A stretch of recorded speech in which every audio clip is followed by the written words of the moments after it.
அனைவருக்கும் வணக்கம். இன்றைக்கி நம்ம சேனலில் சாமை அரிசியில் ஆப்பமும் பணியாரமும் எப்படி சாஃப்டாக டேஸ்டியாக செய்யலான்னு பார்க்கலாம் வாங்க. அதுக்கு முன்னாடி நம்ம சேனலை சப்ஸ்கிரைப் பண்ணிக்கோங்க. இப்போ சாமை அரிசி 2 உலக்கு அளவுக்கு எடுத்துக்கலாம். அதில் ஒரு உலக்கில் பாதி அளவுக்கு, அதாவது அரை கப் அளவுக்கு உளுந்து எடுத்துக்கலாம்.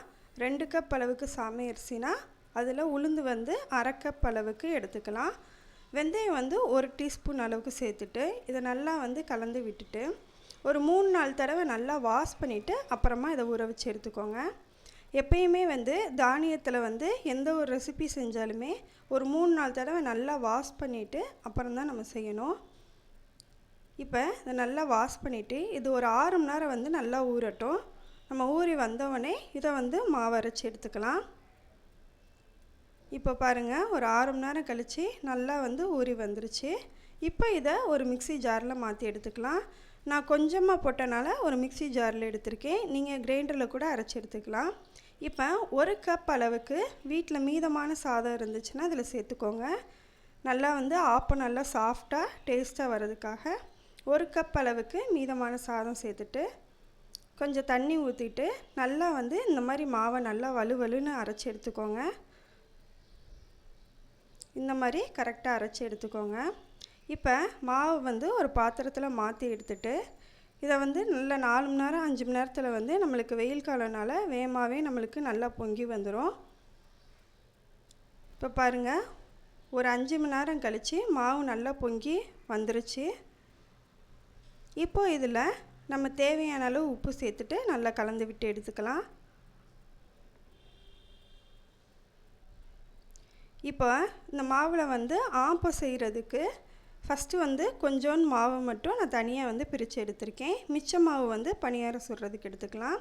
இப்போ இந்த கொஞ்சோண்டு ஆப்ப மாவில் கொஞ்சமாக தேங்காய் பால் சேர்த்துட்டு இதை ஆப்ப மாவு பக்குவத்துக்கு நம்ம ரெடி பண்ணி கொண்டு வந்துக்கலாம். ஆப்பத்துக்கு பார்த்திங்கன்னா மாவு கொஞ்சம் லைட்டாக தண்ணியாக இருக்கணும். அதனால் இதை நல்லா ஆப்ப மாவு பக்குவத்துக்கு தேங்காய் பால் சேர்த்துட்டு ரெடி பண்ணிக்கலாம். இப்போ கடாயில் சட்டி சூடேறினதுமே நம்ம இதில் ஆப்பம் சுட்டு எடுத்துக்கலாம்.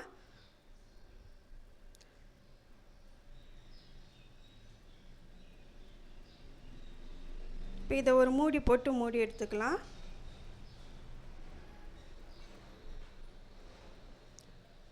இப்போ பாருங்கள், ஒரு டேஸ்டியான ஆப்பம் ரெடியாகி வந்துருச்சு. இந்த ஆப்பம் பார்த்திங்கன்னா ரொம்பவே சாஃப்டாக இருக்கும், ரொம்ப டேஸ்ட்டாகவும் இருக்கும்.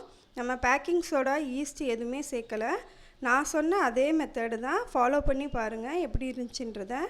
இப்போ பாருங்கள், சாமை அரிசியில் ஒரு டேஸ்டியான ஆப்பம் ரெடி ஆயிடுச்சு. இப்போ நம்ம மீதமான மாவு அதிலே கொஞ்சம் வச்சுருந்தோம்ல தனியாக பிரித்து அதில் இப்போ பணியாரம் செய்யலாம். இப்போ அதில் பணியாரம் செய்கிறதுக்கு 2.5 கப் அளவுக்கு மாவு எடுத்திருக்கேன். உங்களுக்கு மெஷர் பண்ணி சொல்கிறேன். 2.5 கப் அளவுக்கு மாவு. அப்போனா தான் நம்ம மண்டவெல்லம் இதெல்லாம் சேர்க்குறது அளவு கரெக்டாக இருக்கும். 2.5 கப் அளவு மாவு எடுத்தாச்சு. இதில் நான் ஜாங்கிரி பவுட்ரு எடுத்திருக்கேன். நீங்கள் மண்டவெல்லம் இல்லாட்டி கருப்பட்டி இதை இடித்து இந்த மாதிரி சேர்த்துக்கோங்க. 1 கப் அளவுக்கு சேர்த்துருக்கேன். உங்களுக்கு இனிப்பு அதிகமாக வேணும்னு நினச்சிங்கன்னா 2 கப் அளவு மாவுக்கு 1 கப் அப்படின்ற மெஷர்மெண்ட்டில் சேர்த்துக்கோங்க. இப்போ இதில் அதே அளவு தண்ணி ஊற்றி இதை நல்லா கொதிக்க வச்சு எடுத்துக்கலாம்.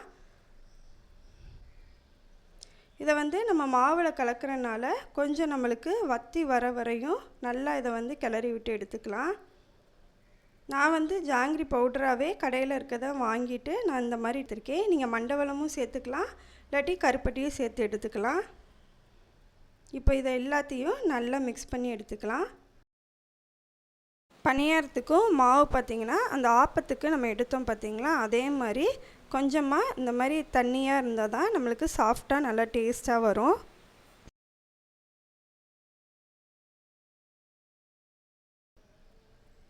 இப்போ மாவு ரெடியாகி வந்துருச்சு.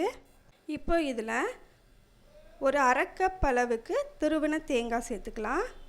ஏலக்காய் 4 ஏலக்காயை இந்த மாதிரி இடித்து இதில் சேர்த்துட்டு இதை நல்லா கலந்து விட்டு எடுத்துக்கலாம். இப்போ ஸ்டவ்வை மீடியம் ஃப்ளேமில் வச்சுட்டு பணியார சட்டியை நல்லா எண்ணெய் தடவிட்டு இந்த மாதிரி நம்ம ரெடி பண்ணி எடுத்துக்கலாம். நம்ம ரெடி பண்ணி வச்சுருந்த மாவை இந்த மாதிரி ஊற்றி எடுத்துக்கலாம். சாமை அரிசியில் வந்து பணியாரம் வந்து ரொம்பவே டேஸ்ட்டாக இருக்கும். ஆப்பமும் பணியாரமும் ரொம்ப சாஃப்டாக டேஸ்ட்டாக இருக்கும். நான் சொல்கிற இந்த வழிமுறையை நீங்கள் வந்து வீட்டில் ட்ரை பண்ணிவிட்டு எப்படி இருக்குன்றதை சொல்லுங்கள். பேக்கிங் சோடா எதுவுமே நம்மளுக்கு வந்து தேவையில்லை. ஆப்ப சோடா எதுவுமே நம்ம வந்து யூஸ் பண்ண தேவையில்லை. இதுவே நம்மளுக்கு போதுமானது தான். டேஸ்ட்டு பார்த்திங்கன்னா நம்ம நார்மலாக வீட்டில் ஆப்பம் பணியாரம் செய்வோம் பார்த்திங்களா, அதே மாதிரி டேஸ்ட்டில் நல்லாயிருக்கும். இப்போ இதை ஒரு மூடி போட்டுட்டு நல்லா வெந்ததுக்கு அப்புறமா இதை வந்து நம்ம திருப்பி போட்டு எடுத்துக்கலாம்.